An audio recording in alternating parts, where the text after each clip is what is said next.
The family of a missing Kentucky mother says they have a promising lead. More on a community search in southern Kentucky ahead. New details about a pair of early morning shootings in Lexington. Plus, more on Kentucky's major party candidates for governor and their major differences on the issues. This is WKYT News at 4:30.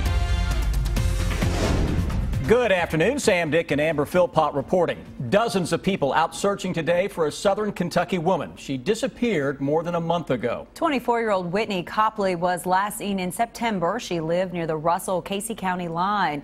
WKYT's Phil Pendleton has more on the search today from Casey County. Much of the searching today took place along U.S. Highway 127 north of the Russell-Casey County line. Her family tells us that Whitney Copley told them that she was going out on September 30th, but no one has seen her since. On Sunday, relatives say they found some of her clothing near a home on the old 127 loop, so they asked for help, and this morning dozens turned out.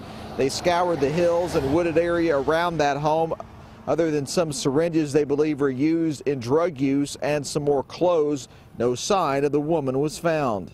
There's a lot of woods and abandoned trailers and buildings and things like that, but we've pretty much cleared that area now and still have nothing. Relatives say that Whitney Copley has been known to leave home without telling anyone, but that she's never been gone this long. Relatives also told me they believe regardless of what they find, the outcome of this will not be a positive one. More on that coming up at 5:30. But for now, in Casey County, Phil Pendleton, WKYT.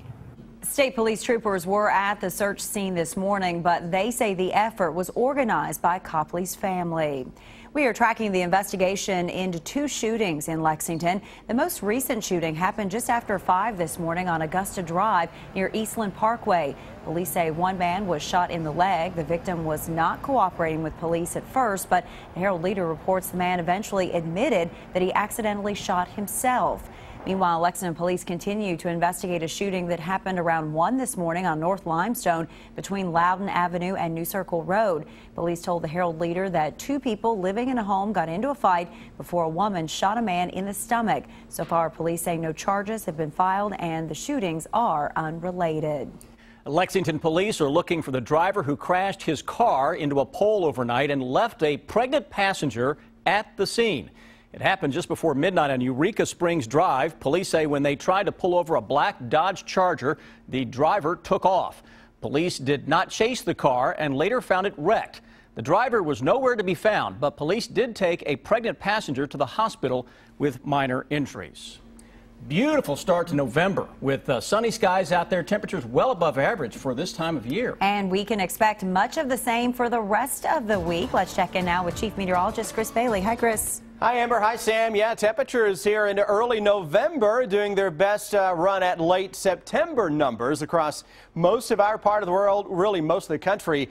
East of the Rocky Mountains going to be on the mild side for the next several days. A little bit of light rain across eastern and southeastern Kentucky. The cloud line now separating overcast, dreary skies into eastern Kentucky from beautiful sun-filled skies to our west, right on top of the bluegrass region. A sprinkle or two in the Mountain Parkway corridor. A little better shot for one of these rain showers actually getting down to the ground into parts of Laurel County, London, Corbin, down into Williamsburg. Area of low pressure to our southeast going to continue to pull away from Kentucky. That's going to leave some sunshine to take over the next couple of days. Outside of a shower this evening into southeastern Kentucky, those numbers not too bad at all. By around 11, some upper 40s to low 50s begin to show up under a partly cloudy sky. Election day, everybody is a winner tomorrow in terms of the weather. It's mild, it's breezy, and then we get closer to the weekend, and here comes a cold front into town just in time to kick things off Friday into Saturday. Guys, that's going to bring a big change in temperatures. Soak it up while it lasts. Big drop in that 7-day forecast here in less than 10 minutes.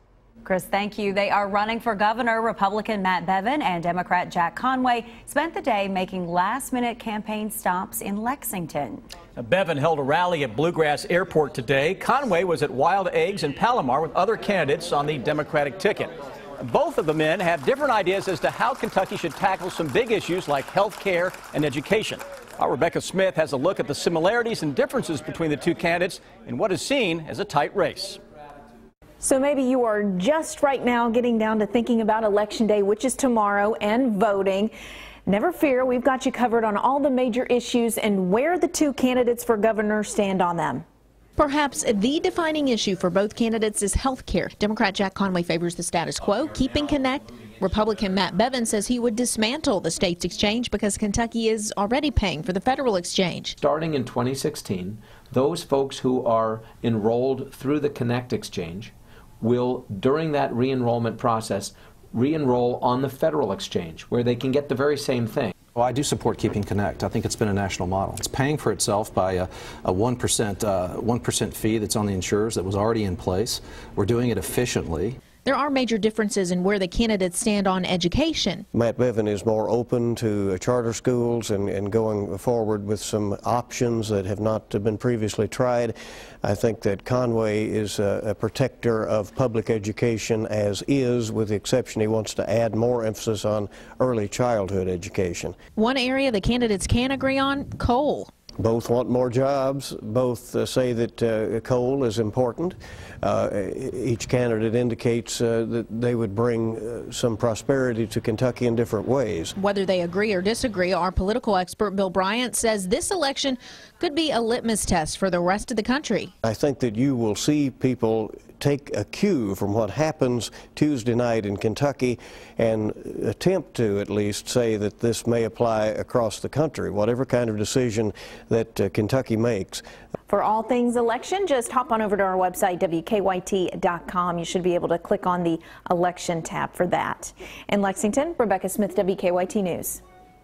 Third-party candidate for Governor Drew Curtis says he would like an audit of Connect and is against an outright repeal. He supports the idea of early college high schools across the state, and like the other two candidates, says he supports coal. Both candidates for governor have been hitting the airwaves hard with their messages for months now, and many of those ads have been negative. Political analysts say the negative ads are not surprising in such a tight race, and that attack ads can work, especially when voters are tuning into the race at the last minute. Here are two guys that are very well known, but not well liked, not even by their own parties. You know, it's remarkable that you would see two guys who aren't struggling to build name ID, who are still sort of stuck with their numbers where they are. Tonight on WKYT News at 6, political experts will weigh in on the races in tomorrow's general election. Amber's with Miranda Combs now in the newsroom with more on the attack ads. Amber? Sam, thank you. We all see these ads one after the other, and the first thing you think is it really true what it's telling me? And Amber, that's what's interesting about the governor's race in particular. Al Cross, who is a UK journalism professor, says a lot of the attack ads against Bevin have already been disproven, but they still keep coming up because these super PACs and these super PACs don't care as much about the truth. And he also says that he's been the object of more unfair attack ads than any state race that he can remember. So that says a lot. You talked to several analysts for this story. They think it's going to be a really close race, right? Right. As you saw, we talked to Sam Youngman with the Lexington Herald Leader, and he said this race is one where voters are tuning in at the last minute, which actually should be a good thing for the candidates. Sure. You talk about the race for Attorney General. It's been a tough one in the ads, and it's also had some unusual donors as well. Right. And the difference this year seems to be with those super PACs. They're not only looking at the governor's race, but they're also looking down ticket, which we're told doesn't typically happen. So we'll get into more of that coming up at 6. Well, the good news is it will all be over tomorrow and it will all be decided. Hopefully, Miranda, thank you. That story coming up tonight. Sam? Let's talk some baseball. The Kansas City Royals came up one base short in last year's World Series, and this year they made it all the way. The Kansas City Star declares them royalty after last night's dramatic series win. Fans in downtown Kansas City went nuts as the Mets gave up 5 runs in the 12th inning. Jeff Glore has more on the Royals rally. That's in the air to left. Back, Conforto, it's over his head, up against the wall. KC's comeback kids were sparked this time by Eric Hosmer's 9th inning double, followed by an unforgettable and daring dash for home to tie the score just minutes later. Tie game! Unbelievable base running by Eric Hosmer. Then in the 12th, new hero Christian Colon, who hadn't batted all postseason, singled home the winning run. Colon delivers into left. Into scores Dyson. The Royals piled on the hits from there, scoring 4 more, burying the Mets 7-2. 1-2 again. Inside corner. The Royals, 2015 World Champions. The new kings of the baseball world celebrated in appropriate fashion, on the field and in the clubhouse. You are the Kansas City Royals World Champions! And in the streets of Kansas City, fans ended 30 long years of waiting, including a punishing loss in last year's series. You know, it's a team effort, and I'm just proud of my brothers. Came back, won a world championship. You just can't, words can't even describe how awesome this feels right now. For the Mets and their fans, it was a World Series that could have been and perhaps should have been. They led the Royals in 3 games very late. They were undone in part by an untimely error, but mostly by a Kansas City offense that always seemed to save its best for last. That was Jeff Glor reporting. The final score in Game 5 was 7-2. It is Kansas City's first World Series title since 1985. They started out writing music for Kenny Chesney, and now their debut hit is the #1 song in the country right now. Pretty impressive. Deanne Stevens is out and about in Nashville for CMA Week, where she caught up with Old Dominion. Hey, Deanne. Hey, good afternoon, guys. We are here in Nashville for CMA Week with Old Dominion, the #1 song in the country right now. Yeah. This is a big celebration in here. I want to hear, like, all your folks back there, where are all the cheers? It is a party in Nashville this week, especially for these guys. A little bit different. You guys have been songwriters for years, but as an artist now, you're making your radio rounds with the #1 song. Yeah, I mean, doesn't get any better than that. As a songwriter and as an artist, you know, it's like the ultimate validation as a songwriter to be the artist. So here we are. Are you going to be like during the CMA Award show? Who here has the #1 song in the nation right now? Stand up, please. Because you got it, man. Yeah, great timing. I think if we want to get kicked out, we'll do that.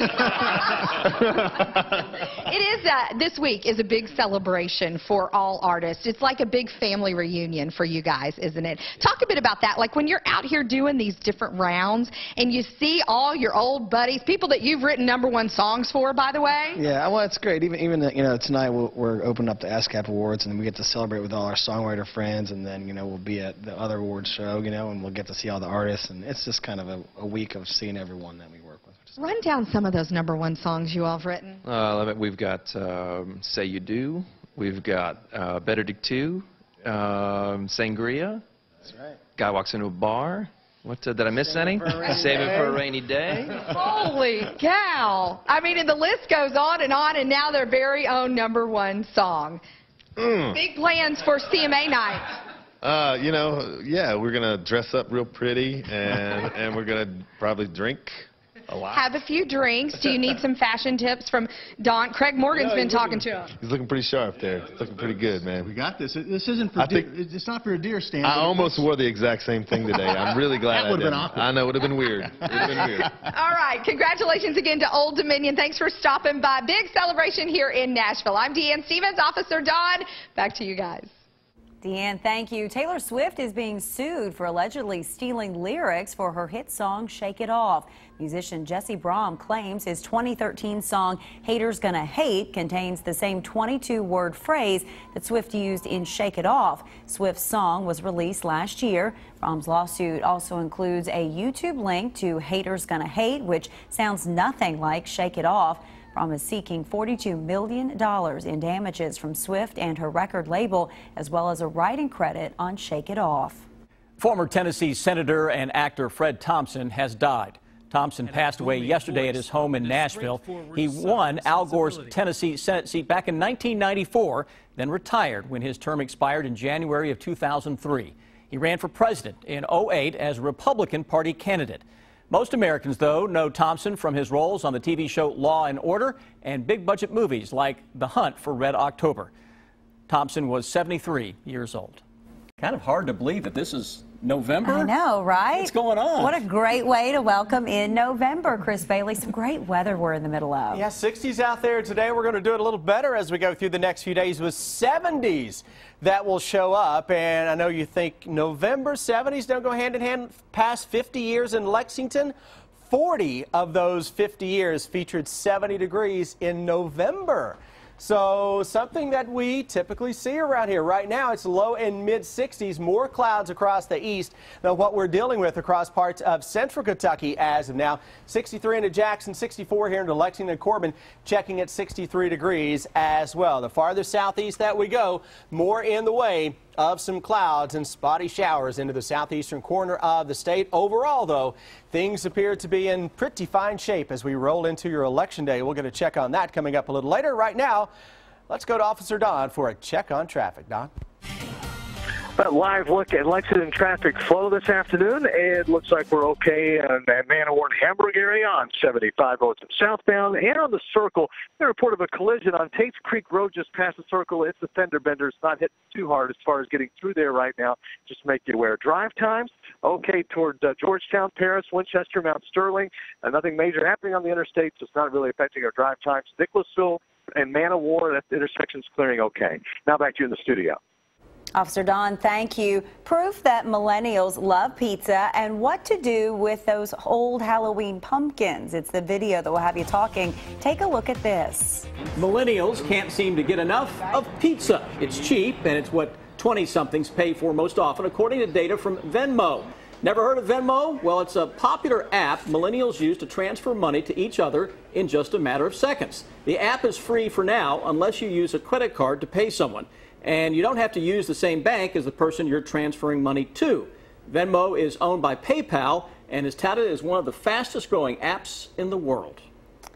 All right, fun and destruction. Not two words that you would normally use together, but at a Michigan farm, the two go hand in hand. Gull Meadow Farms held its annual pumpkin destruction festivities yesterday. Dozens of people stopped by as a team lifted 2 pumpkins in the air and then dropped them 95 feet from a crane. The first pumpkin was 350 pounds. The second was 1,000 pounds. They decided to drop that one into a pool of water. The annual pumpkin destruction marks the farm's official end of fall. They're now setting up for the Christmas light show it puts on. Stand back from that. With I don't all know those about pieces. you, but I didn't have a 1,000-pound pumpkin laying around to just destroy. Did you? Mine was, well, yeah, something like that. Okay, small. Stick with us. Here's what we're working on for you now at 5 o'clock.